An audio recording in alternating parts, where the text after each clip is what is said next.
siguiente charla sobre ingeniería e industria circular. Y bienvenidas y bienvenidos también a todos aquellos y aquellas que nos siguen online. El panel de expertas y de expertos es magnífico y espero que en la próxima hora entre todos saquemos muchas conclusiones positivas para este tinglado de la economía circular desde el punto de vista de la industria y la ingeniería, habida cuenta que el perfil que nos reúne aquí es gente que lo conoce bien, puesto que son, en su mayor parte, emprendedoras y emprendedores. Es decir, que desde la idea, desde la innovación, que es una de las claves de la economía circular, han ido desarrollando este tipo de proyectos. Con nosotros está Amaya Rodríguez, cofundadora de Gravity Wave. Amaya está conectada online, me comentan. Sí, buenos días. Ahí está. ¿Qué tal, Amaya? Encantado de saludarte. Un placer. Un placer. Y bueno, pues si quieres empezamos contigo. Primero voy a pasar a presentar a todos los integrantes de la mesa. A mi vera izquierda está Roberto Martínez Mekel, que es director general de Marnis. Lo que no voy a hacer es explicar lo que hace cada empresa, porque creo que es bueno que lo expliquen ellos, que evidentemente lo conocen infinitamente mejor que yo. Don Roberto. Ahí se encuentra Paco Bernal, que es director comercial de Buen Sueño, que como su nombre indica parece que nos va a hablar de conciliar las noches con calma. Y en el fondo tenemos a dos socias fundadoras de NutriPeople, Gemma Alcázar y Reyes Samper. Y Reyes también asiste como fundadora de Circular Economy Consulting, que nos va a explicar posteriormente en qué consiste. ¿De con acuerdo? Gemma también, ¿eh? Con Gemma, las dos estáis en ambos tinglados. Sí. Estupendo. Pues nada, un placer. Así que si os parece, vamos a dar la deferencia a la persona que está conectada online para que sea ella la que proceda y comencemos con ese debate interactivo y seguro que enriquecedor. Amaya, cuéntanos, ¿qué hacéis? Bueno, pues nosotros hemos fundado Gravity Wave hace 2 años, en 2019 a finales, y lo que hacemos es limpiar plástico del mar Mediterráneo a través de pescadores tradicionales de distintos puntos. Tenemos pescadores en Grecia, en Italia y, por supuesto, en España, que limpian cada día que salen a faenar residuo del fondo marino. Y nosotros les pagamos por cada kilo de residuo que limpian del mar. Lo clasificamos, se selecciona bien, se separa y lo reciclamos para transformarlo en mobiliario. De hecho, las letras que tengo aquí detrás están hechas con redes fantasmas recuperadas del mar por los pescadores y lo que buscamos es esa continua revalorización de, vale, por una parte estamos limpiando plástico del mar, que es importante, pero lo queremos limpiar para que ese residuo tenga un destino, una historia que contar y que todo sea continuamente un proyecto circular. Herramientas que espero de tiempo a contar, como un medidor de generadores de plástico y cuestiones de estas que me ha parecido fantástico. Encantado, Amaya. Voy a continuar con Roberto. Roberto, ¿qué hacéis vosotros? Cuéntanos. Muy bien, pues nada, en primer lugar, buenos días. Gracias por la invitación, gracias a la calle es tuya por invitarme y a los organizadores. Gracias a ti también. Y es un placer estar aquí con vosotros. Marnis, Martínez Nieto S.A. es un laboratorio de complementos alimenticios. Estamos radicados en Cartagena. Es una empresa familiar, fundada en 1968, es decir, llevamos ya 53 años en el sector y nos dedicamos a la fabricación de complementos alimenticios, cosmética natural, productos para deportistas y aceites esenciales. Contamos con una gama de más de 400 productos y exportamos nuestros productos a más de 60 países. De hecho, el 80% de nuestra facturación, concretamente el 82% de nuestra facturación, el año pasado fue a mercados internacionales. Bueno, dentro de nuestra amplísima gama, como decía, pues contamos productos pues, para todo tipo de estados y siempre con la calidad y siempre con productos naturales, por lo que la naturaleza está en el centro de siempre nuestra toma de decisiones y a la que le debemos pues nuestra existencia. Así que, bueno, pues nada, como decía, un placer. Nada, Roberto. El placer es nuestro y muchísimas gracias por la explicación. Yo creo que ha quedado muy claro vuestro proyecto, que ya tiene un largo recorrido. Un buen año el 68. Vamos a continuar con Paco Bernal. Cuéntanos, Paco, ¿a qué os dedicáis en Buen Sueño? Pues somos fabricantes de colchones. Empezamos en 2004. Mi padre, mi madre y yo haciendo cobro venta y reparto. Una empresa muy pequeñita, con muy pocos recursos. Yo hoy por hoy pues vendemos en 8 países, somos más de 100 personas y fabricamos todos los productos que nosotros vendemos. Nos dedicamos sobre todo al B2B, vendemos a profesionales. Y contamos con casi 1.500 puntos de venta en España. Y ahora hemos sacado una nueva línea de productos, que son productos fabricados a partir de tejidos reciclados, muy interesante, que se llama Ceco, y es de lo que he venido a hablar hoy. Pues cuéntanos. Pues hace 7 o 8 años, en las ferias internacionales de productos para fabricar colchones, ya empezamos a ver tejidos fabricados a partir de poliéster reciclado. Y nos pareció muy interesante. Pero por aquel entonces nos dimos cuenta que el precio era un 30 o un 40% por encima de un tejido convencional de poliéster. Por lo que al final el consumidor iba a pagar un producto más caro, que en realidad expectaciones es igual. Y hace 2 años nos dimos cuenta que ya el precio había cambiado bastante. Ya solamente cuesta en torno a un 5 o un 10% más que un tejido convencional. Por lo tanto, decidimos ponernos a trabajar y sacar una línea de productos de este tipo. Claro, mi catálogo de artículos es larguísimo. Y en nuestro catálogo pueden haber más de 40 colchones diferentes. Entonces, para que no se pierda nuestro catálogo, hemos sacado una línea solamente de estos productos. Y os voy a hacer una reflexión. Al final, es súper desagradable caminar por la playa o, por ejemplo, por el campo y encontrarnos con envases por ahí tirados y tal. Fijaos, para fabricar un colchón necesitamos 2 kilos de tejido, ¿vale? 1 kilo de tejido podría ser reciclado. Si para fabricar un colchón necesitamos 1 kilo de tejido reciclado, serían más de 60 envases. Por lo tanto, puedo afirmar que en mi fábrica, que se fabrican 70.000 colchones, si consiguiéramos que el 30%, por ejemplo, fuese reciclado, hablamos de más de 20.000 unidades, estaríamos consiguiendo de manera circular introducir de nuevo al mercado más de 20.000 kilos de productos de plástico y más de 1,5 millones de envases. O sea que consideramos que es súper interesante. Y lo interesante precisamente es eso, es hacerlo a gran escala y conseguir que las empresas de mi sector y las empresas textiles en general introduzcan productos de este tipo en su cadena productiva. Estupendo, Paco. Bueno, no solo es interesante, es magnífico. Sí. Es magnífico. Muchas gracias. Luego continuaremos.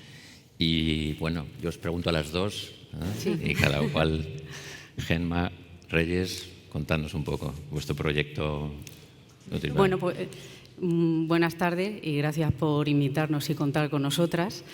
Y bueno, contaros que nuestra andadura en común empieza en NutriPeople, ¿no? Porque cuando Reyes me comentó el proyecto, me expuso lo que pretendía hacer, pues me encantó. Y decidida, bueno, rápidamente y con decisión entramos como socios. Y es verdad que partimos de un pequeño grupo de empresas que ya trabajamos en economía circular de una forma intuitiva y cada vez vamos profesionalizando más. Y ya terminamos de culminar nuestro proyecto en economía y ingeniería circular con la propuesta de Reyes, que era poner en marcha una empresa de alimentación que recuperara el excedente del campo, las frutas que se producen aquí en la región de Murcia, transformándolas en alimentos funcionales, haciendo snacks saludables a base de pura fruta triturada. Entonces, pues bueno, ahora Reyes os puede contar un poquito más en profundidad del proyecto NutriPeople, pero bueno, sobre todo comentaros que a raíz de quedarnos y participar como socios mayoritarios en el proyecto NutriPeople, pues también nos lanzamos con ella a promocionar una cátedra de investigación en economía circular con la Universidad Católica, con la UCAM. Y después de ese salto, ¿no?, de ser promotores de la cátedra para apoyar esa investigación, esa transferencia a empresas, también fundamos una empresa, una spin-off, que se llama Circular Economy Consulting, para trabajar proyectos y desarrollo de economía e ingeniería circular en empresas de la región de Murcia, hacer esa transferencia de conocimiento en los dos sentidos, tanto de la universidad hacia la empresa privada como de la empresa privada hacia la universidad. Y también fundar una línea de formación que investigue en todo ese conocimiento, con un curso de experto que tenemos ahora mismo, que se acaban de completar todas las plazas de esta edición, y más proyectos formativos que vamos a hacer en todo el campo de la economía circular. Estupendo, estupendo. ¿Quieres aportar algo más, Reyes, sí, o tu bueno, abogada? efectivamente, como decía Gemma, el punto de partida de NutriPeople, que este es el envase que nosotros trabajamos, es un envase flexible. Todo parte de que en la cadena alimentaria el 30% de todo lo que se produce se tira o se desperdicia, bien por mala paletización, errores en fabricación, o porque simplemente, en el caso de las frutas y las verduras, porque no tienen el calibre o el tamaño, el color que las grandes líneas de distribución, las grandes cadenas de distribución requieren. Entonces, nuestros productores, es una preocupación que tenían de no desperdiciar esa cantidad de comida, y nosotros lo que hacemos es trabajarla, recuperarla, hacer unas cremas maravillosas que luego se hacen recetas y se envasan y van funcionalizados, es decir, llevan complejos vitamínicos microencapsulados, proteínas vegetales, antioxidantes, siempre con la supervisión de un equipo médico. En este momento NutriPeople, bueno, al elegir este envase sin tapón, solo de rascar y chupar, ya conseguimos quitarle el 70% del plástico, reducir un 63% las emisiones de CO2, y por cada kilo de fruta o de verdura que se recupera estamos ahorrando también 1000 litros de agua casi, que han sido necesarios para la producción de esa fruta, que parece mentira, o esa verdura desde que el árbol crece, se desarrolla y anualmente se le riega. Entonces, bueno, para nosotros es muy motivador dar empleo local a personas en riesgo de exclusión en la fábrica, y este año, si todas las previsiones se cumplen, vamos a recuperar en torno a 1000 toneladas de frutas. Además, como curiosidad, pues nos han invitado a presentarnos, que ya le habíamos servido mercancía, a nuestros cascos azules. Tenemos un proyecto muy bonito con Naciones Unidas de más de 1 millón de unidades anuales durante varios años. Y bueno, y luego tenemos otros proyectos para Asia, que este formato lo han entendido muy bien. Y bueno, y la última versión del proyecto, por comentaros, es que también estamos trabajando con empresas distribuidoras y con industriales. Les estamos diseñando el propio producto y hacemos un co-branding con ellos, o trabajamos para ellos desde el punto de vista de la investigación y desde el punto de vista del envasado. Y esto lo podemos hacer un poquito más grande, un poquito más pequeño, o sea que fuimos un poco innovadores con carácter general, porque tenemos una envasadora que no hay ninguna en Europa ni en Medio Oeste que sepamos, y se diseñó especialmente para nosotros. Estupendo, Reyes. Muchas gracias. Bueno, yo creo que ya tenemos todos una idea real de cada uno de vuestros 4 o 5 proyectos. Y habida cuenta que estamos ante gente que ha innovado, que sois emprendedores, que sois empresarios, y que en la cadena circular del proceso de la economía circular, con la redundancia, hay una fase fundamental que es la de la innovación, como decía antes. Me gustaría que transmitierais vuestra experiencia real desde el punto de vista de ese emprendimiento en las diferentes fases que habéis tenido, en esas ideas nuevas que habéis ido lanzando, y cómo los diferentes agentes de interés, incluso el mundo financiero, la propia capacidad de fondos para generar recursos económicos para que el proyecto se vaya a buen cabo, haya tenido más o menos sensibilidad en función de que vuestros proyectos tienen intrínsecamente, inherentemente, tienen esa componente de sostenibilidad y de impacto para con el medio ambiente, ¿no? ¿Cuál es vuestra experiencia al respecto? Es decir, ¿hay un mayor apoyo progresivo, tenéis una sensación de cierta credulidad creciente con respecto a lo que hacéis o todavía hay mucho trabajo por hacer con respecto a diferentes agentes de interés? Os cedo la palabra a cualquiera, quiero que... Bueno, en nuestro caso, emprender es durísimo y más una empresa industrial porque partes de cero, en este caso, como Gemma y yo, con el resto de socios. Pero sí es verdad que, por ejemplo, el Gobierno regional, bueno, a través del Instituto de Fomento había sacado unas ayudas industriales, la cual ahí tuvimos una parte muy importante para hacer realidad el proyecto, pero sí tuvimos que preparar un plan de negocio muy convincente. Convencimos también a una sociedad de capital riesgo que entró en un porcentaje pequeñito para ayudarnos y el resto fue a pulmón. O sea que... Y luego las sucesivas ampliaciones de capital que han sido necesarias para llegar al punto en el cual estamos.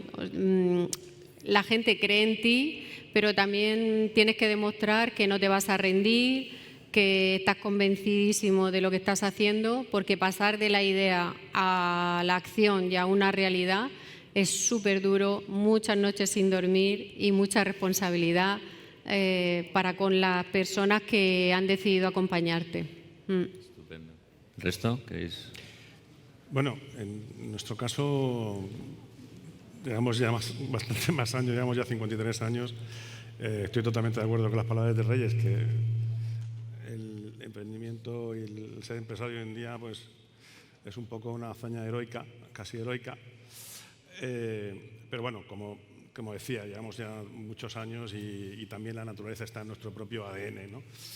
Y luego, pues, en nuestro caso particular, tengo la suerte de venir de una familia hispano-alemana, donde he tenido esa doble educación alemana y española, y donde en Alemania pues, el tema de la economía circular pues está muy avanzado y desde pequeño pues pudimos, tanto yo como mis hermanos, aprender de esto y ser un poco innovadores con respecto a lo que había aquí en España, ¿no? A modo de ejemplo y una anécdota, os cuento que bueno, yo iba todos los años, o mis hermanos íbamos también todos los años, todos los veranos a Alemania a pasar ahí la temporada con nuestros primos y abuelos y tíos. Y recuerdo que era yo un niño, tendría 10 o 11 años, hablando del principio de los años 80, me tomé un yogur y lo tiré al cubo de la basura, orgánico. Yo no distinguía entonces, en esa época aquí en España no se distinguía entre orgánico o reciclado, ¿no? Y entonces mi tía, cuando abrió el cubo de basura, lo vio, casi se echa las manos a la cabeza y me coge y me dice: mira, Roberto, cuando tomes un yogur, el envase de plástico, por favor, lo tiras al contenedor amarillo. Digo, ah. Y la tapita de aluminio que tapa el yogur, por favor, lo tiras a este otro contenedor. Digo, anda, oye, pues explícame a mí esto cómo va. Pues sí, mira, porque aquí cada día de la semana viene un camión de la basura diferente. Y entonces, si llega el camión de la basura y abre, y todos tenemos un cubo de basura con nuestro nombre, todos los vecinos aquí viene nuestro nombre aquí. Y si los señores de la basura abren el contenedor y ven que hay algún producto que no es el adecuado para ese cubo, el primer día nos dejan el cubo en la puerta y no se lo llevan. Y lo anotan. La segunda vez ya nos multan. Digo, ostras, oye, pues esto, qué fuerte, ¿no? Y luego, bueno, además ya me empecé a fijar, pues que tenían pues, contenedores de reciclado de vidrio por las calles, o sea, estaban ya mucho más avanzados, ¿no? Y eso, pues impactó. Y yo recuerdo de pequeño también que ya me enfadaba porque veía que la gente, pues eso, mi abuela, por ejemplo, eso de reciclar botellas y tal, pues como que no lo veía, ¿no? Nosotros, sin embargo, ese tema lo llevábamos muy, muy interiorizado y también lo trasladamos luego al mundo de la empresa. Por supuesto, tuvimos que invertir y tenemos que invertir. También en el nivel de empresario, también lo digo, ¿no? Hay que pues, invertir en contenedores de diferentes colores para ponerlos en la empresa, hacer esa educación a los colaboradores, invertir, pues, por ejemplo, en una prensa o en prensa, y cada vez hemos tenido que emplear las prensas para comprimir el cartón o el plástico para que los contenedores pues, no transporten aire, sino que transporten transporten el mayor cantidad posible. Y luego, pues esa concienciación, esa educación a nuestros colaboradores y también clientes. Entonces, bueno, pues es una suma de factores la que al final pues da como resultado lo que somos hoy en día. Y luego, bueno, pues haciendo políticas, por ejemplo, también colaboramos con la Asociación de Protección de las Abejas, ¿no? Nuestros orígenes empezaron con el mundo apícola, con productos a base de miel, jalea real, polen, propóleo, con lo cual pues le debemos muchísimo a ellas y a la propia naturaleza. Y siempre también pues buscamos los mejores ingredientes de los mejores proveedores, analizamos para evitar que no tengan, controlamos que no tengan contaminantes los ingredientes, y luego pues comprar de zonas y de proveedores respetados que respeten, por ejemplo, compramos aceites de pescado, son productos certificados FSC, de fuentes sostenibles de pesca sostenible, etcétera, etcétera, etcétera. Es un conjunto, al final, como decía, de una suma de factores que da lugar a que hay que tener una política pues que sea eficiente y además real. Y viable. Has abierto muchas vetas, has hablado de educación, cultura, luego hablaremos de esas cuestiones, que seguro que tenemos tiempo, pero sí me gustaría que tanto Amaya como Paco tuvieran su oportunidad y que explicaran ese proceso de innovación y de complejidad de desarrollo de los proyectos. Al final, todo esto sin la conciencia social sería imposible, porque tenemos unos recursos y esos recursos al final tendemos siempre a aprovecharlos para conseguir metas más tradicionales. Es decir, por ejemplo, en nuestro caso, pues si cada vez producimos más colchones, pues no hace falta maquinaria para seguir fabricando más unidades, para mejorar los acabados. Y claro, sacar esos recursos de esa línea para introducir en una línea más alternativa, al final lo hacemos porque pensamos que nuestro público va a estar comprometido igual que nosotros. Que si no fuese así, sería imposible. Porque al final lo que tenemos que vender es eso, es conciencia social. Porque un colchón fabricado con productos reciclados o bio es igual de bueno que un colchón fabricado con productos vírgenes. ¿Qué beneficio ofrecemos si fabricamos el colchón con productos reciclados o productos ecológicos o tal? Pues el beneficio es que estás comprometidos con el mundo y hacer un mundo mejor. Perfecto, ahí sumamos todos. En nuestro caso, lo complicado sobre todo en la gestión del postindustrial es complicado porque el colchón ocupa muchísimo volumen. Para poder producir, nosotros producimos entre 300 y 400 unidades de colchones al día. Luego aparte también tenemos una parte de carpintería donde hacemos cabeceros, canapés y demás. Pero centrándome en los colchones, 400 colchones son 3 o 4 trailers de mercancía, incluso más a veces si por ejemplo recibimos fibras de poliéster. Y claro, todos los días también sale medio tráiler o más de desperdicio.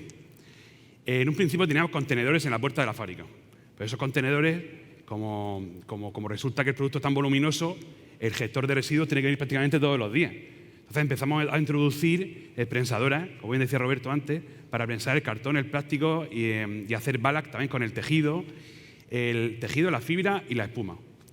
Esas balas nosotros le llamamos a un gestor de residuos, pero imagino que se introducirá de nuevo para fabricar. Se hacen camas de mascotas, se pueden hacer almohadas, se pueden fabricar incluso capitas para los colchones en los acolchados, que de hecho las fábricas más grandes de España ya llevan introduciendo ese producto en los acolchados muchísimos años. Y empieza a ser rentable a partir de 1.500 unidades diarias para una fábrica. O sea, la inversión para poder introducir los residuos del postindustrial en mi empresa sería tan grande que solamente sería rentable si fabricásemos más de 1.500 unidades al día. Todavía me queda un poco. Y luego lo complicado es el posuso. El posuso sí que es difícil. Porque, por ejemplo, en Holanda hay una fábrica súper interesante que fabrica suelos para parques a partir de colchones.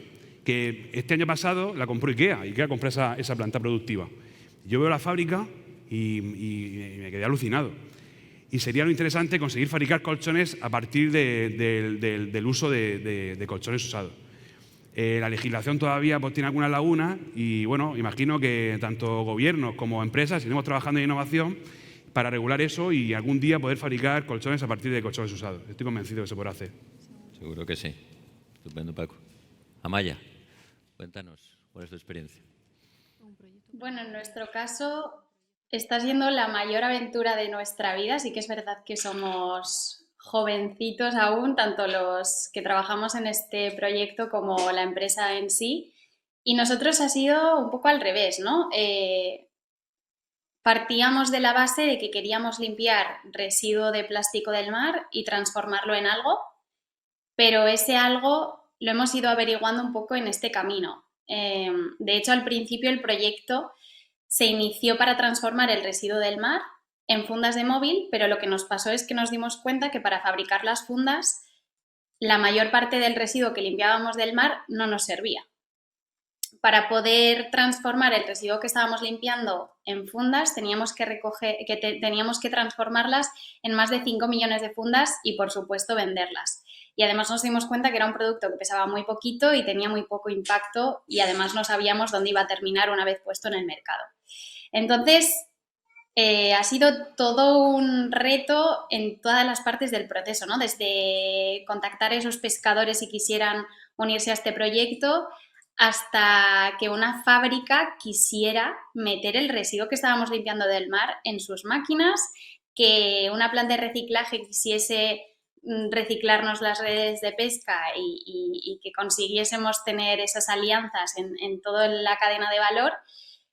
Y ha sido todo un reto llegar hasta aquí, ¿no? Y al final dar con las personas que han querido formar parte de esto. Nosotros siempre defendemos que al final el cambio viene de las personas, creemos en el poder que tenemos a nivel individual, cada uno estemos donde estemos, de hacer algo distinto, de querer cambiar las cosas, estemos en empresas muy pequeñas o estemos en empresas muy grandes.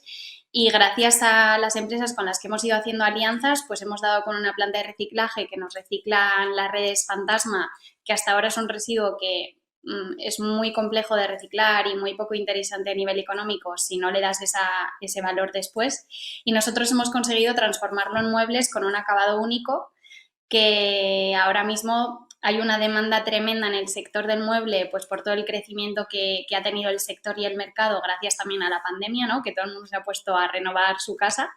Y luego a ese interés que hay, como ha dicho Paco Reyes, del consumidor, ¿no? De que la sociedad está empujando a las empresas a que innovemos, a que saquemos soluciones y productos sostenibles y con responsabilidad para satisfacer esa demanda que hay, ¿no? Entonces, aquí queda muchísimo camino por recorrer, muchísimas cosas que despejar en innovación. Ahora estamos reciclando sobre todo redes fantasma porque del total de plástico que recogemos del mar suponen más del 40% del residuo que extraemos del mar y se ha convertido en nuestra obsesión darle un uso a todas esas redes. Ya llevamos más de 40.000 kilos que estamos revalorizando en distintos productos y este año esperamos llegar a las 150 toneladas. Y bueno, el mueble es el aliado perfecto porque son productos que pesan mucho, que podemos meterle muchísimo residuo y podemos seguir explorando muchas vías, ¿no? de aplicaciones y de impacto, que es lo que al final nos interesa. Pero está siendo una aventura con muchas idas y venidas y muchas noches sin dormir, como ha dicho también Reyes. Están asintiendo todos. Todas y todos están asintiendo mientras hablabas. No sé si les ves, tú a ellos, nos ves.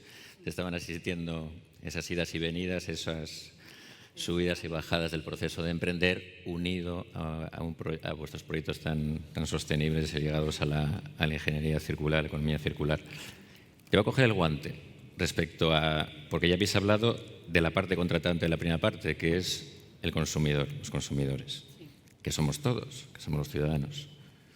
Hay una sensación generalizada, en ocasiones negativa, con respecto al precio final de ciertos productos o servicios relacionados con empresas ligadas a la economía circular, porque se entiende, se sobreentiende negativamente en ocasiones, que los procesos de cadena de valor de la economía circular tienden a encarecer el producto final y, por tanto, el precio del servicio del producto. ¿Cuál es vuestra impresión respecto a esa, digamos, impresión de nuevo colectiva respecto a los precios, luchando, que no es un término que me gusta, pero sí frente a una suerte de industrialización de grandes marcas que evidentemente por economías de escala suelen bajar precios, etcétera. ¿Cuál es vuestra impresión en cada uno de vuestros diferentes ámbitos de productos y servicios? Bueno, pues, si me permitís, bueno, yo creo que evidentemente está mejorando, ¿no? Todavía hay cierta diferenciación, pero yo creo que ya son mayores las ventajas que los costes, ¿no? Es cierto que no, digamos ya, incluso yo diría a corto o medio plazo, esto, ¿no? Y lo que se puede ganar y lo que se gana es en términos de reputación, en términos de pues eso, lo que, como decía Amaya, ¿no? El consumidor ya lo demanda, nosotros mismos lo demandamos, nosotros mismos estamos ya totalmente concienciados, la mayoría de la sociedad está concienciada en que no podemos seguir así con que el mar, o sea, ya los recursos son limitados, no podemos estar contaminando así, ¿no? El mar está hipercontaminado, o sea, todo en general, ¿no? Entonces, como decía, se puede mejorar también la productividad y puede mejorar la productividad y también la gestión de los recursos. Pues hay la indudable protección al medio ambiente. Otro punto, luego también se pueden aplicar en todo lo que es políticas de innovación y la mejora continua para el evolucionar y desarrollar y modernizar la empresa incluso, ¿no?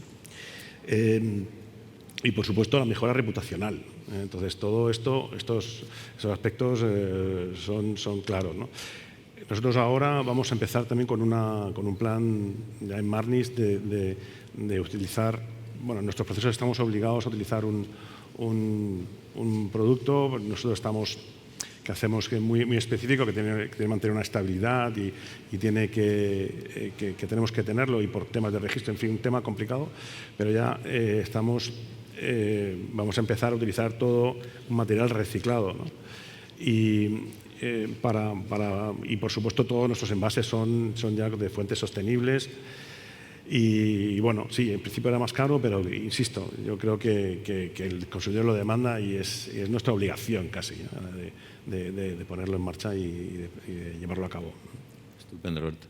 ¿Resto? Sí, John, precisamente nosotras lo que trabajamos desde la consultora es en eso, en que las empresas lo que consideran un residuo final, que ya no tiene ninguna aplicación, pues alargar ese residuo, convertirlo en nutriente tecnológico y alargar esa cadena de valor. Y entonces el resultado es que hay una rentabilidad final.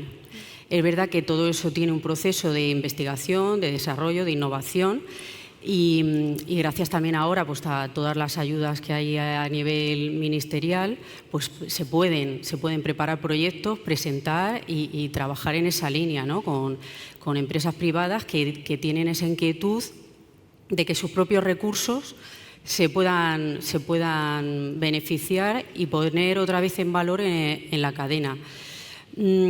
Hay una parte importante que es de convencimiento, de querer hacer las cosas bien, ¿no? De que el consumidor nos lo está demandando y cada vez hay que ser y mejores y además hacer buenas prácticas. Pero luego también hay otra parte que es la coyuntural y estratégica a nivel internacional, de cómo están las materias primas disparadas, de cómo está la logística, ¿no? Que eso también nos obliga a reflexionar de cómo aprovechar mejor lo que tenemos. Nosotras esta mañana haciendo una reflexión, preparando también otra exposición que vamos a tener en breve, veíamos datos donde en el 2050 se prevén 10.000 millones de personas en el planeta. Entonces, ¿cómo vamos a alimentar a esa población? No podremos desperdiciar los alimentos como lo hacemos ahora. Tendremos que hacer una reflexión, ¿no? Para aprovechar mejor lo que se produce en el campo, la ganadería, reducir el desperdicio alimentario, porque si no, ¿cómo se pueden alimentar a 10.000 millones de personas? Y luego también tenemos la experiencia de una pequeña empresa dentro del grupo que nos dedicamos a fabricar palé ecológico para el sector agroalimentario. Se producen aproximadamente unos 7.000 palés al mes. la mitad son reciclados porque las empresas acumulan en sus zonas exteriores, ¿no?, de las naves industriales palés que se van deteriorando con la lluvia, el transporte, bueno, el tiempo, ¿no?, el deterioro propio de la madera. Y nosotros hacemos esa labor de recogerles ese palé, ponerlos otra vez en la cadena de trabajo, recuperarlo y volverlo a introducir en la logística del sector agroalimentario. Realmente no hay madera. Si no hacemos esa labor, sales al mercado internacional y escasea la madera virgen, y realmente hay grandes grupos inversores que compran hacen esa provisión de toda esa madera a nivel internacional, y si no pensamos en cómo aprovechar la materia prima que tenemos a nuestro alcance, que bueno, que necesita un restyling y que hay que ponerse a trabajar en ella, pero de alguna forma reducimos costes, reducimos la tala de los árboles, y tenemos unos cálculos aproximados de salvar con la pequeña producción que tenemos a pequeña escala, ¿no?, en esta pyme, aproximadamente unos 120 pinos todos los años, con el trabajo que realizamos del palé reciclado. Entonces, se combinan esos dos factores: sostenibilidad por convencimiento, por política estratégica de hacer las cosas mejor, y luego la imperiosa necesidad que nos impone el mercado a todos los niveles: materias primas, mano de obra, energía, la energía como la tenemos ahora tan elevada de precio. Todo eso ahora hay que aprovecharlo a un nivel superior. Estupendo. Bueno, yo en línea de lo que decía Gemma y volviendo a lo que comentaba referente al precio y al consumidor, nos queda recorrido. ¿Por qué? Porque evidentemente hay procesos productivos, como decía Paco, que son más costosos y que evidentemente incrementan el precio, porque los que estamos así más sensibilizados tenemos ropa, digamos, que ha sido de producto de transformación y tiene un precio más elevado que la ropa, por ejemplo, industrializada de forma habitual, de cojo el recurso, lo gasto y lo que me sobra lo tiro o ya veré lo que hago. Pero, por ejemplo, nosotras en el proyecto de alimentación, el hecho de utilizar fruta recuperada y que nosotros hacemos una compra, porque no nos la regalan, al productor, hemos querido ese ahorro que nosotras tenemos de comprar una fruta más pequeñita o que no es tan bonita como la manzana de Blancanieves que todos vemos en el supermercado, se lo hemos querido trasladar al consumidor, y hemos tenido que luchar porque el precio sea más barato que un pouch normal, porque han pensado que era de fruta que estaba en mal estado o que estaba pasada, y para nada, es fruta perfecta, solo que estamos hablando de un calibre menor o un final de temporada. Pero ¿por qué tengo yo que venderlo más caro? Si al final yo te puedo trasladar a ti un alimento funcionalizado, súper mega bueno, médicamente supervisado. Entonces estamos ahí como diciendo, oye, que yo soy buenísimo, pero que no tengo por qué valer lo mismo que otro, y lo puedes comprar más barato. Pero hay mucha labor de evangelización por hacer, y ferias como estas son tremendamente útiles para que todos vayamos cayendo un poco más en la línea de que no hay plan B y que tenemos que entre todos cuidarnos unos a los otros y del planeta, por supuesto. Así es. Antes se decía que evangelizar y vender es imposible a la vez. Y es verdad que vuestros 5 proyectos son proyectos que requieren de una sincrónica parte de evangelización, de concienciación, a la par que de comercialización de vuestros servicios y productos. Es así en el mundo que vivimos, ¿no? Paco. Pues yo creo que si en el futuro conseguimos todavía diversificar más el tema del reciclaje, por ejemplo, en el textil, que es lo que yo más entiendo. Vosotros sabéis que las prendas, por ejemplo, esta camisa, pues seguro que está fabricada con 2 productos. Está fabricada igual con una viscosa y con algodón, ¿sabes? Casi seguro. Y, por ejemplo, los colchones, que la mayoría llevan una parte en la capa superior, que es un producto natural, para que dé suavidad, un poquito más, que sea a nivel de tacto, que sea más agradable, y por debajo ponemos el poliéster, ¿no? Y claro, eso reciclarlo es muy complicado, porque a la hora de ir a una planta de gestión de residuos tienen que dividir el hilo de poliéster y el hilo de algodón. Por ejemplo, hay muchas empresas que se han conseguido introducir en el mercado algodones reciclados prácticamente al mismo precio o más económicos que los algodones vírgenes. Y es precisamente por eso, porque las prendas 100% algodón la han dividido en una planta y se han llevado para poder fabricar de manera concreta ese producto con ese residuo. Y ahí nos queda también mucho trabajo. Y luego, preparando un poquito el guión de venta de la marca esta nueva de Ceco, es muy interesante porque si conseguimos que casi todos los envases que se producen en el mundo consiguiéramos reutilizarlos, claro, con esos envases nos ahorramos de ahí fabricamos el polímero. No haría falta petróleo nuevo. Por lo tanto, si se introdujese, es decir, que podemos incluso conseguir que el precio del crudo bajase. Claro. O sea, si todas las empresas, un porcentaje importante fuese reciclado, el petróleo bajaría. Correcto. Correcto, tal cual. Se ha abierto otra... Sí, y luego aparte también tenemos mucho miedo del plástico. Si el plástico es un gran producto. Lo único malo que tiene es que debemos aprender y conseguir entre todos por reconducirlo de nuevo a una economía circular. Estupendo, Paco. Amaya, te has quedado ahí. Cuéntanos, ¿cuál es tu percepción respecto a consumidor, precio, valor? Sí, habéis dicho todas cosas muy interesantes. Nosotros creemos que también es importante, o sea, estamos viviendo una transformación tremenda. Yo creo que se puede asemejar bastante a la transformación digital, ¿no? De cuando todas las empresas tenían de repente que tener una página web y jolín, cada una de esas empresas necesitaba esas ayudas, ¿no? Para poder vivir esa transformación inmediata que requería un poco la sociedad y el ritmo que estábamos alcanzando en innovación y en tecnología. Ahora nos pasa un poco lo mismo con economía circular, con reciclaje, con aprovechar todos esos recursos, y sí que es verdad que falta mucho por hacer, ¿no? Nosotros sí que creemos que un producto sostenible, responsable, reciclado, como le denominemos, tiene que ser competitivo en precio, porque si no vamos a seguir como estando muy en nicho, y si no conseguimos escalar todos estos productos no vamos a conseguir competir con productos que utilizan materias primas vírgenes o nuevas, ¿no? Que ahora mismo son más económicas que incluso introducir residuos que no sirven para nada.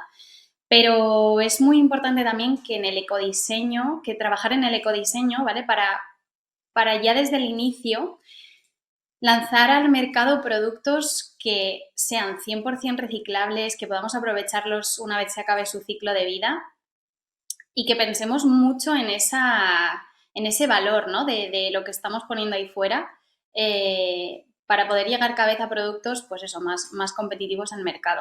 Pero nos queda muchísimo por hacer. Nosotros, por ejemplo, los productos que estamos lanzando al mercado tienen un precio mucho mayor que un mueble de IKEA, ¿no?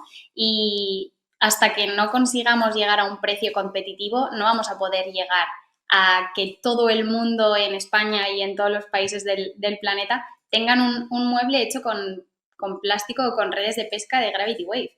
Entonces, hay que trabajar muchísimo en esa parte, hay que impulsar que los gobiernos ayuden a todas las empresas en esta transformación, y sobre todo pensar desde un inicio, antes de lanzar un producto, en ese ecodiseño, para que todo tenga sentido y lleguemos a 2050 satisfaciendo a las necesidades que exijan las personas y el mercado.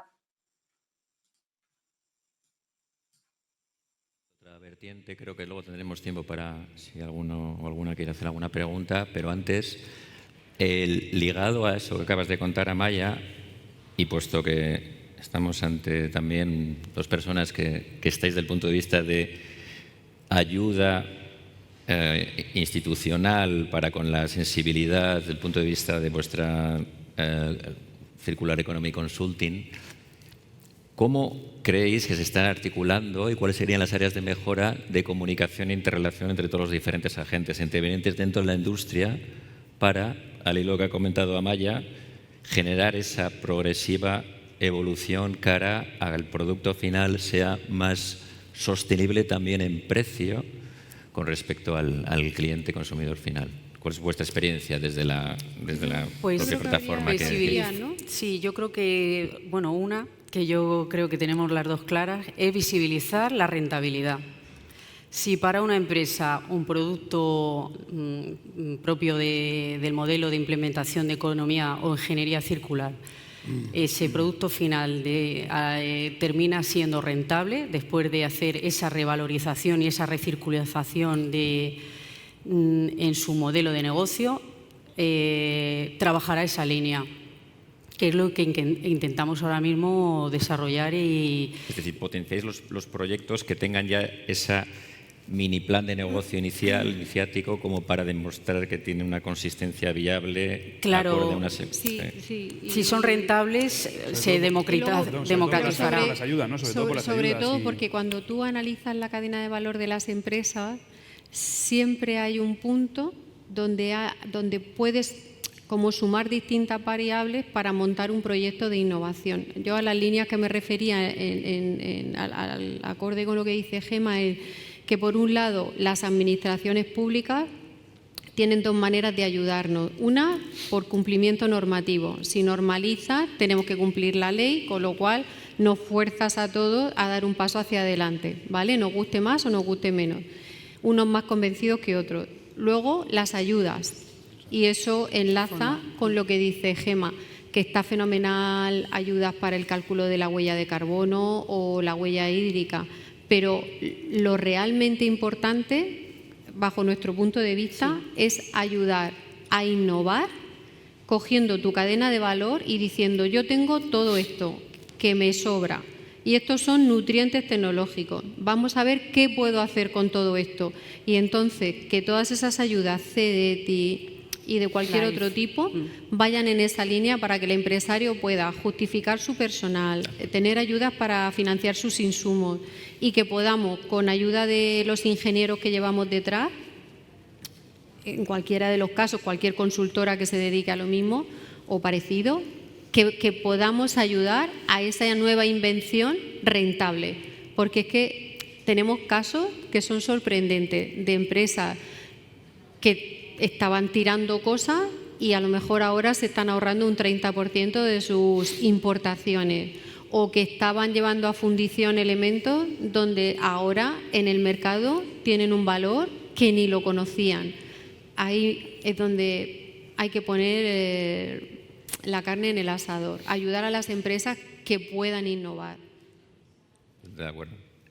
No sé, era eso, que sin las ayudas es imposible. Que es muy importante el tema de las ayudas, porque si no, al final, lo que decía antes, que los recursos que tenemos, pues lo vamos a utilizar en lo que sabemos seguro que va a salir bien. Correcto. Claro, así es. Roberto.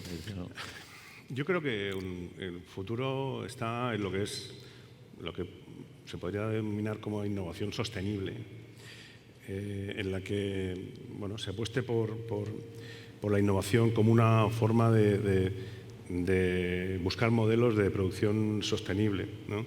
Y luego, por ejemplo, nosotros desarrollamos una línea de cosmética natural certificada ecológica, donde todos los ingredientes son de producción ecológica, además certificada por una de las mayores empresas o más exigentes a nivel de utilización tanto de ingredientes como luego de productos de limpieza para después de terminar la fabricación, ¿no? Muy exigentes, o incluso envases, etcétera. Y la verdad es que ha tenido bastante aceptación entre nuestros consumidores y a nivel nacional e internacional. El uso de la inteligencia artificial, ahora llevamos un tiempo aplicando inteligencia artificial para mejorar nuestros procesos productivos, ver dónde podemos mejorar la eficiencia de la cadena de producción, ahorrar costes, ahorrar energía. Y eso también nos da un rédito, ¿no? y unos ahorros muy importantes, como decía antes, ¿no? De que el coste de la energía está disparado y es una parte muy importante. Pues siguiendo estas políticas, nosotros hemos conseguido reducir, en Marnes hemos conseguido reducir un 37% el consumo energético en los últimos 2 años. Hemos aumentado casi un 20% la facturación de la empresa. hemos reducido un 22% el consumo de papel, 2,7% el consumo de agua, 5,8% el consumo eléctrico, un 4,6% el consumo de gas natural. Y todavía queda más campo para hacerlo, ¿no? Luego, además, contamos con un plan de gestión ambiental que está auditado y que esto también nos ha permitido tener un certificado de eficiencia energética clase A en nuestras instalaciones. Y bueno, y ahora estamos también esperando, la verdad es que nos vengan una serie de ayudas, que se concedan una serie de ayudas para cambiar ya pues, el sistema de iluminación, la parte de la fábrica, también para reducir el sistema energético, ¿no? Entonces, evidentemente las ayudas son importantes, ¿no? Pero bueno, para resumir, lo diría eso, ¿no? La innovación sostenible a nivel de productos, buscando nichos de mercado y evidentemente productos que puedan ser aceptados por el consumidor a un justo precio, y por otra parte pues mirarnos un poquito hacia adentro, dentro de nuestras organizaciones, y ver cómo podemos mejorar la eficiencia o también el educar a nuestros propios colaboradores en que cuando salgan del baño apaguen la luz, por favor, entre otras cosas, ¿no? Lo hacemos en nuestras casas, pues también en nuestras empresas, o si vamos a visitar cualquier tipo de institución, pues que hagamos ese uso responsable de los recursos que tenemos, que Estupendo. son finitos. Son finitos, efectivamente. Sí, has hablado ahí de cuestiones muy relevantes, como es el tema de la medición de los propios datos internos, como para que esa medición de datos internos genere esa reputación de la propia empresa cara a la sociedad, al consumidor, que sea datos cualitativos que permitan valorar los precios y los productos y servicios que venden las empresas. Pero no quería acabar sin que Amaya diera su opinión con respecto a esas ayudas, ese apoyo institucional en estos 3 añitos justos que lleváis de desarrollo. ¿Cuál ha sido vuestra experiencia al respecto?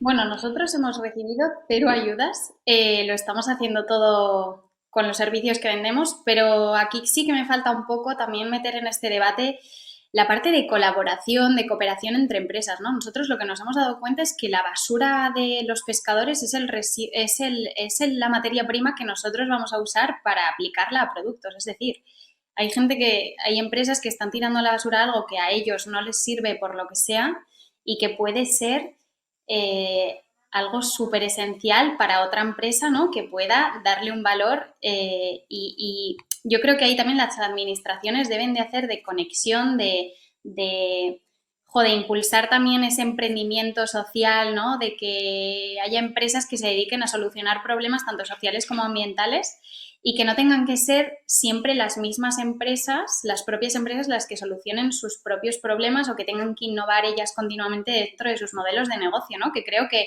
la colaboración entre empresas más grandes, startups, empresas más pequeñas, debe de ser clave en esta transformación para que no tengamos que estar todas las empresas reinventando la rueda y que empresas que ya están dando solución puedan unirse a nosotros y a otras muchas empresas para hacer este camino juntos. O sea, no tiene ningún sentido que todas estemos metiendo departamentos de innovación en las empresas, pidiendo las mismas ayudas. Creo que nos podemos conectar muchísimo. Ahí viene también esa parte de simbiosis industrial, pero bueno, va también más allá, ¿no? Yo lo pongo con nuestro ejemplo clarísimo de que los pescadores estaban tirando las redes a vertedero porque no sabían qué hacer con ellas y se están tirando a vertedero cientos y miles de toneladas al año que nadie quiere reciclar, y para nosotros es como encontrar oro, porque es con lo que luego vamos a fabricar nuestros muebles, y así se puede aplicar a un montón de otras empresas que usen no redes en este caso, sino otro tipo de residuos.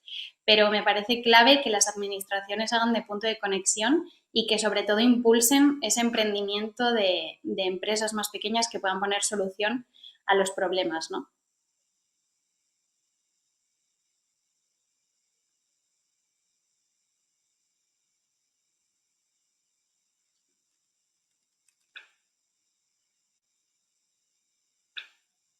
Grupos de presión y de interés para sus propios colectivos y propios sectores. Y es cierto que son unas cuestiones, Amaya, que yo creo que todavía adolecemos en este país, es decir, de una suerte, en el buen sentido, de grupos de interés de empresas como las vuestras, unidas para generar progresivamente conciencia ciudadana, que es necesaria, educación ciudadana, y a la par instrumentos progresivos de intermediación por parte de la Administración. Totalmente de acuerdo, pero no soy yo que tengo que opinar, yo soy un mero moderador. Así que, como me han dicho que nos queda poco tiempo, vamos a ceder la palabra si hay alguna pregunta. Sí, hola, buenos días. Mi nombre es José Gea, trabajo en el Ayuntamiento de Bullas con el tema un poco de la gestión de los residuos. Como en casi todas las poblaciones de esta región hay un ecoparque, la mayoría de los residuos que admitimos en ese ecoparque todos tienen su línea de reciclaje, ¿no? Pero hay uno que especialmente nos causa una dificultad, hasta el momento no le hemos encontrado ninguna salida, y son los colchones. Mi pregunta era un poco para Paco, si esos colchones que nos llegan mucho y que hasta el momento, como no hay ninguna empresa que nos los retire, y ni siquiera que nosotros se los podamos llevar, que se los llevaríamos de forma gratuita. Nuestro interés en ese sentido es que ese residuo pues finalmente se le dé otra vida, ¿no? Como estamos comentando aquí. Pero la verdad es que hasta este momento no conozco ninguno. Es complicado porque no se pueden contaminar. Si conseguimos que el colchón vaya desde la casa hasta una planta de productiva, sí podremos conseguir que tuviese un buen uso, o sea, un segundo uso. Pero claro, el tema de los contenedores, por ejemplo, de recogida de enseres, sabemos que se contaminan. Hay personas que quizás están menos concienciadas que nosotros y también echan ahí poda, residuos orgánicos, y entonces, claro, el producto se contamina y luego es muy difícil dar una segunda vida. Entonces, en caso de que esos colchones estuviesen sin contaminar y sin mezclar con otros residuos, sobre todo orgánicos, se podría buscar manera de darle una segunda vida. Evidentemente habrá que montar un proyecto, intentar buscar esas ayudas de las que hablábamos, a ver si Reyes y Gemma me ayudan y lo hacemos. Es bastante complicado. Por ejemplo, en Holanda están súper concienciados. Yo he estado viendo vídeos en Europa y es que, por ejemplo, si en Holanda se pone un contenedor para recogida de enseres y para recogida de electrodomésticos usados, allí las personas solamente tiran los electrodomésticos usados. Y aquí en España todavía nos falta un poco de conciencia social. Sí.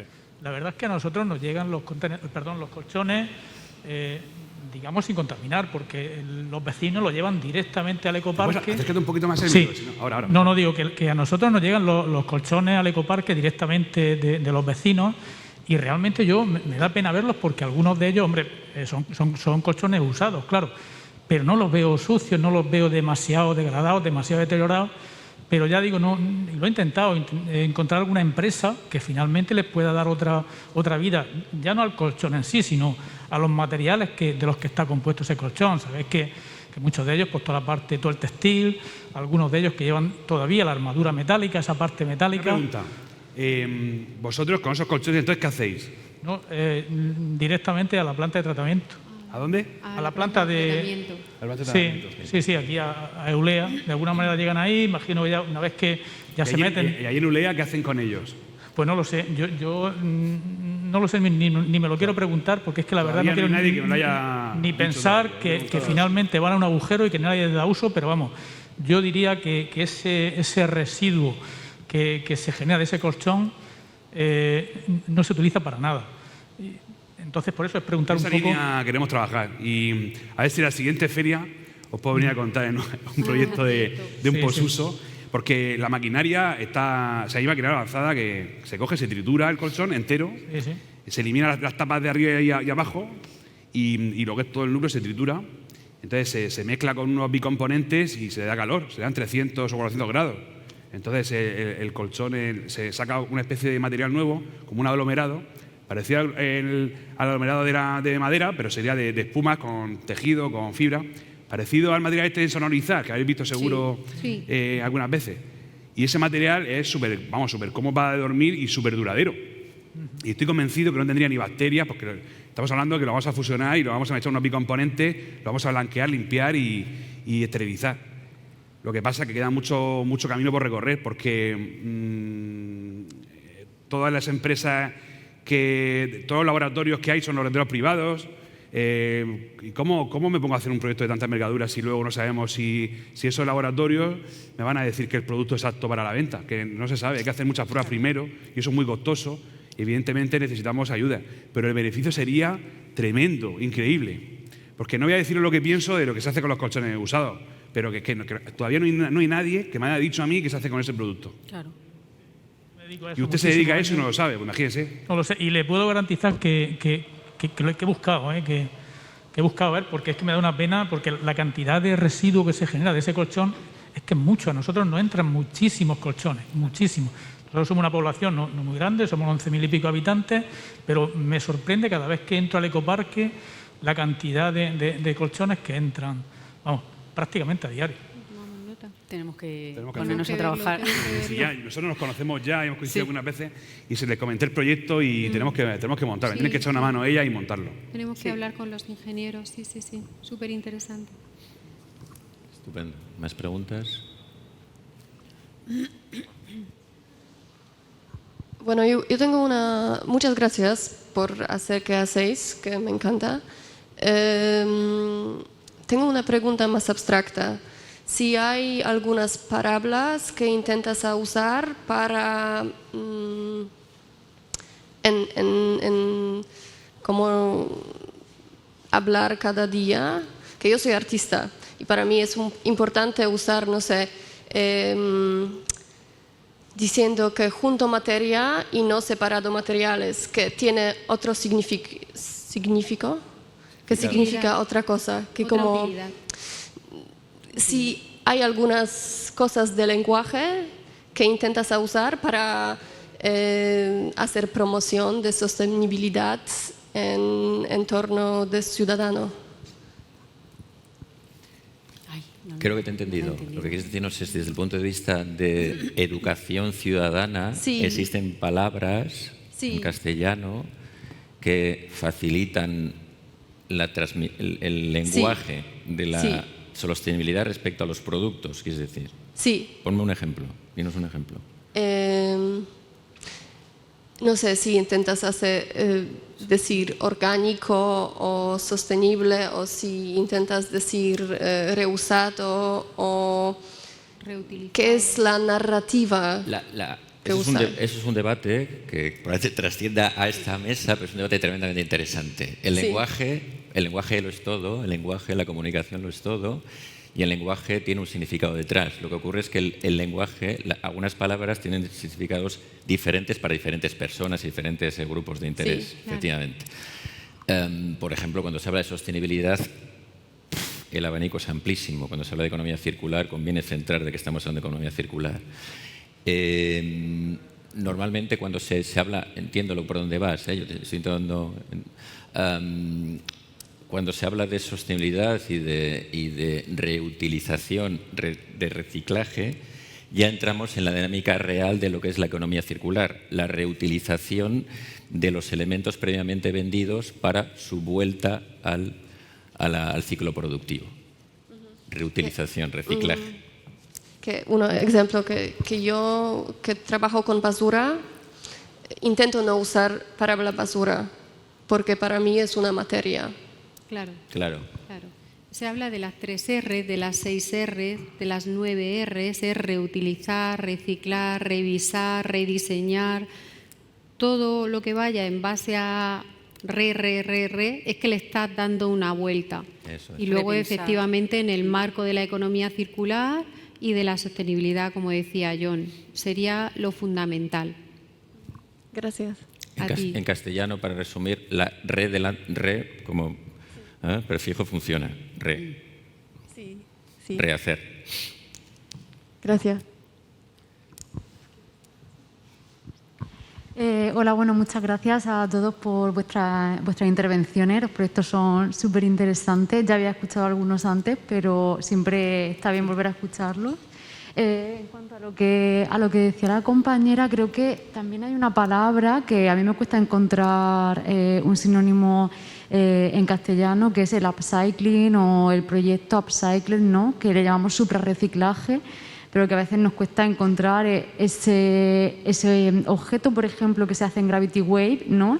Es un objeto suprarreciclado, ¿no? Porque se le ha dado una segunda vida con un valor añadido. Entonces, no sé si quizá también por ahí podían ir un poco los tiros de sí, que nos falta, ¿no? Como es algo que todavía estamos investigando, nos falta también el lenguaje para poder comunicarnos mejor. Y mi pregunta era relacionada con el tema de las ayudas, y me ha gustado mucho también lo que ha comentado Amaya, ¿no? De la colaboración entre empresas. Reyes y Gemma, desde vuestra perspectiva, ¿creéis que las empresas pequeñas, los pequeños emprendedores realmente tienen accesibilidad a ese tipo de ayuda? Porque a veces yo soy emprendedora, tengo un proyecto muy pequeño y como que me da la sensación de que todas estas nuevas ayudas que están viniendo las pueden aprovechar mejor empresas más grandes, porque precisamente, por ejemplo, los servicios de consultoría, ¿no? A veces son muy caros para las empresas pequeñas y nos cuesta poder apostar por esa financiación. O incluso, como decía Maya muy bien también, ese nexo de unión entre empresas. Yo estoy buscando proveedores dentro de la región de Murcia y me cuesta horrores encontrar proveedores de materia prima para mi empresa. Así que no sé cómo lo veis. Sí, es verdad que hace falta una estructura mínima para poder optar a ayudas. Más que nada porque ellos quieren esa viabilidad del proyecto investigador y luego de esa implementación de ese proyecto. Entonces sí que exigen sobre todo, o como nosotras hemos tenido y somos conocedoras de primera mano, una estructura mínima, por ejemplo, de personal contratado para poder solicitar alguna ayuda para un proyecto de investigación. Pero es verdad que no es unas cosas, no es unos requisitos inalcanzables. A poco que tienes 4 o 5 trabajadores ya puedes optar a una ayuda importante para hacer un proyecto de mejora y también en coordinación con otras empresas. No tienes por qué ir tú sola con tu empresa o con tu organización a conseguir una ayuda estatal, sino que puedes también hacer una alianza con otras empresas con las que te interesa compartir sus materias primas, sus residuos, hacer ese círculo también con algún proveedor o algún stakeholder, ¿no?, de tu entorno con el que también se va a beneficiar del resultado de esa investigación. Claro, se reparten los papeles. Entonces, pues uno a lo mejor lleva más la parte investigadora y el otro es la planta de pruebas. Por ejemplo, en el caso de que comentaba Paco, que hasta que tú no haces 1.500 colchones al día no te interesa reciclar per se o no puedes porque no te resulta rentable, pero a lo mejor en su caso sería para establecer una colaboración con otra empresa más grande que si tuviera esa producción diaria y establecer un poco la diversidad de papeles dentro de un proyecto común que le iba a interesar a las dos partes seguro. Eso es lo que tenemos que buscar. En cuanto al precio, que también es interesante porque todos nos hemos basado ahí y cuesta, no somos las únicas, pero en nuestro caso, por ejemplo, trabajamos a éxito. Sí. También por conciencia, ¿no? Un poco. Si conseguimos el Entonces, proyecto. a lo mejor si nos tenemos que traer a un colaborador de fuera, pedimos a una empresa grande un mínimo, te voy a poner por caso 1.000 euros, por decir, oye, los gastos de viaje, de tal, de cual, porque buscamos a la persona que entendemos que puede ser de utilidad allá donde esté. Pero si no, vamos a éxito. Vale. Muy bien, ¿vale? Perfecto. Muchas gracias. Nada, a ti. Pero hay más, no somos las únicas. Bueno, pues oye, yo creo que un placer. Muchísimas gracias, Gemma. A ti. Bueno. Reyes, Paco, Gracias, John. Maya, Roberto. Creo que un honor, un placer. La verdad es que habéis ilustrado con vuestra experiencia de conocimiento cómo se puede conciliar, desarrollar proyectos sostenibles, rentables, desde una valentía centrada, cabal y consecuente, y con la conciencia muy desarrollada para con la sociedad. Un placer, yo creo que se merecen un fuerte aplauso.